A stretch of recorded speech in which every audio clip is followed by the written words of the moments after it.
Caitlin Clark and the Indiana Fever are gearing up for a highly anticipated showdown against the Connecticut Sun in the first round of the 2024 WNBA playoffs.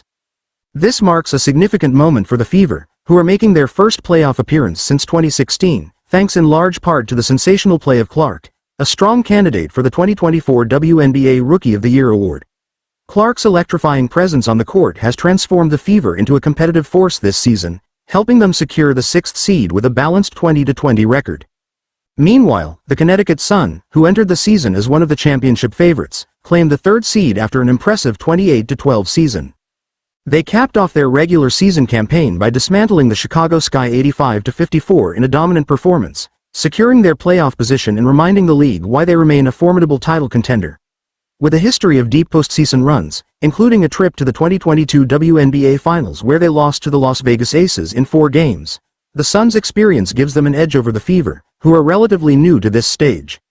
The Fever will lean heavily on Clark, their breakout rookie sensation, and veteran guard Kelsey Mitchell, who is in her 7th WNBA season. Mitchell has been a steadying presence for the team, but it's Clark's dynamic playmaking and scoring that have propelled Indiana to new heights. However, no Fever starter has playoff experience, making their matchup against the seasoned Sun core all the more daunting. Connecticut, on the other hand, boasts a battle-tested roster, having made multiple deep postseason runs in recent years. The addition of sharpshooter Marina Mabrey earlier in the season has further bolstered their offensive arsenal, enhancing their already strong title hopes. The WNBA playoff structure sets up a best-of-3 series for the first round, with the third-seeded Sun hosting the first 2 games. If a Game 3 is necessary, the series will shift to Indiana for the final matchup. This format poses a unique challenge for lower-seeded teams like Indiana, as they may not reap the full financial benefit of hosting a playoff game unless they can manage to steal a victory on the road. For higher-seeded teams like Connecticut, dropping a game at home can result in the pressure of having to win the series-deciding game in a hostile environment. The first game of the series is scheduled for Sunday, September 22 at 3 p.m. Eastern Time in Connecticut, and will be broadcast on ABC. Game 2 will follow on Wednesday, September 25 at 7:30 p.m. Eastern Time, airing on ESPN. If necessary, a decisive Game 3 will be played in Indiana on Friday, September 27, with the time yet to be determined. Throughout the regular season, the Sun and Fever have squared off 4 times, with Connecticut winning 3 of those meetings. Caitlin Clark, despite her stellar play all season, has had an up-and-down series against the Sun. Her scoring, while solid, has been inconsistent, and her turnover issues have been a notable concern when facing Connecticut's elite defense. May 14. Connecticut 92, Indiana 71. Clark scored 20 points on 5 of 15 shooting, including 4 of 11 from beyond the arc, but struggled with 10 turnovers, an uncharacteristically high number for her. May 20. Connecticut 88, Indiana 84. Clark put up 17 points on 5 of 11 shooting, 3 of 7 from 3, while adding 3 rebounds, 5 assists, and 2 blocks, but committed 5 turnovers. This was one of Clark's more subdued performances, scoring just 10 points on 3 of -8 shooting, with 2 assists and 3 turnovers. August 28.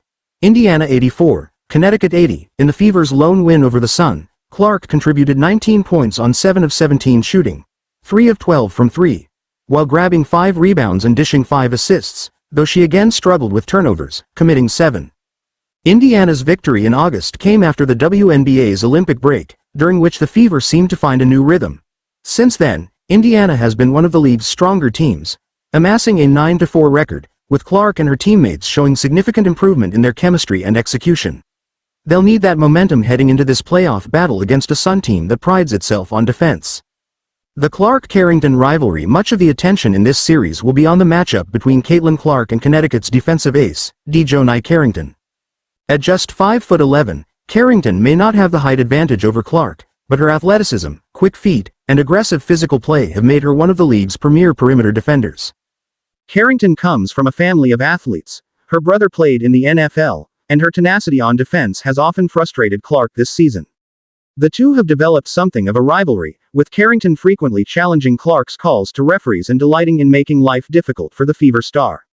In their 4 regular season matchups, Carrington's defense has succeeded in limiting Clark's effectiveness, holding her to just 39% shooting from the field and 34% from three-point range. Carrington isn't the only defensive weapon the Sun can throw at Clark, Though, veterans Dewana Bonner and Alyssa Thomas, both known for their defensive prowess, are also capable of making things difficult for Indiana's backcourt. The Fever's challenge. While Indiana has made tremendous strides this season, they will need to be at their absolute best to challenge the Sun in this series. Connecticut boasts the best defensive rating in the league, with a team full of players with long wingspans and the ability to disrupt passing lanes and pressure ball handlers. If Clark can rise to the occasion and limit her turnovers, the Fever will have a fighting chance. Kelsey Mitchell and Lexi Hull, who have both increased their production since the Olympic break, will need to provide consistent scoring support to alleviate the defensive pressure on Clark.